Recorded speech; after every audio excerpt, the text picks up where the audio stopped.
Card दिखाइएगा। ये आपका नाम है। 1100 रुपये मिला? हाँ 1100 मिला। क्या बोला अंदर? कमल के फूल पे देने के लिए वोट बोले। मुझे क्रेडिट नहीं चाहिए। तो भैया देखा, लगता है अब की बार बीजेपी दिल्ली में 2/3 बहुमत से जीतने वाली है, क्योंकि देखो इलेक्शन की तैयारी अभी से शुरू हो गई।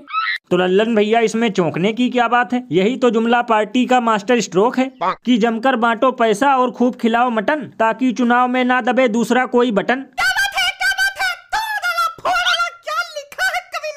और लल्लन भैया तभी तो मैं सोचूं कि आखिर ये विपक्षी बार बार चुनाव में हार क्यों जाते हैं, लेकिन ये तो अब पता चला कि इनमें झटपट रेवड़ी बांटने की कला मौजूद ही नहीं है।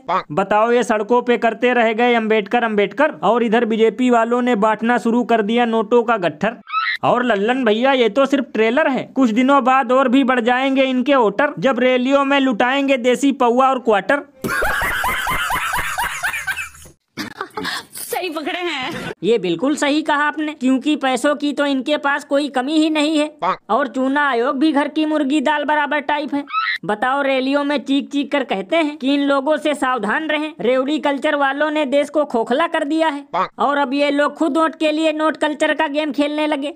लल्लन भैया इसीलिए तो लोग घनघोर बेइज्जती करते हुए ये कहते हैं कि विपक्षियों द्वारा दी गई सुविधा लगता है इन्हें रेवड़ी जिहाद, और अब खुद बांट रहे हैं ऐसे जैसे कि मंदिर का प्रसाद।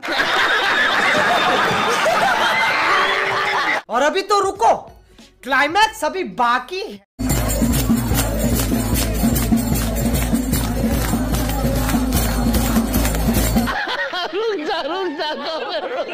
तो भैया देखा, ये बुलडोजर प्रदेश के लखनऊ का नजारा है, जहां क्रिसमस मना रहे लोगों के बीच घुसकर नफरती ढक्कनों ने भजन कीर्तन का आयोजन किया।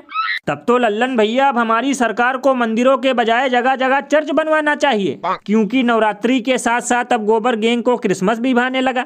अरे बाप रे, ये तो धोती खोल रहा है। लल्लन भैया कभी कभी तो मैं ये सोचता हूँ कि कहीं पूरा देश मणिपुर ना बन जाए, क्योंकि कोई ऐसा त्योहार खाली ही नहीं जाता कि जिसमें नफरती ढक्कन माहौल ना खराब करें।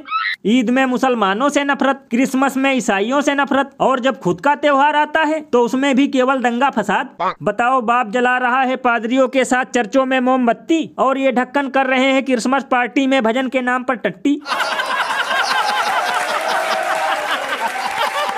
ये बिल्कुल सही कहा आपने, क्योंकि इन्हीं जैसे जाहिलों की वजह से ही तो सनातन मुन्नी से भी ज्यादा बदनाम है। और भैया कभी कभी तो मुझे लगता है कि ऐसा माहौल सिर्फ सरकार और प्रशासन के निकम्मेपन की वजह से बनता है, क्योंकि बेरोजगारों और स्टूडेंटों पर तो ताबड़तोड़ लठ बरसा दिया जाता है, लेकिन इन पर कभी कोई कार्रवाई नहीं होती। लल्लन भैया इसीलिए तो लोग घनघोर बेइज्जती करते हुए ये कहते हैं कि जब से आई है डबल इंजन की सरकार, तब से हर चौराहे पर लगने लगा है नफरत का बाजार।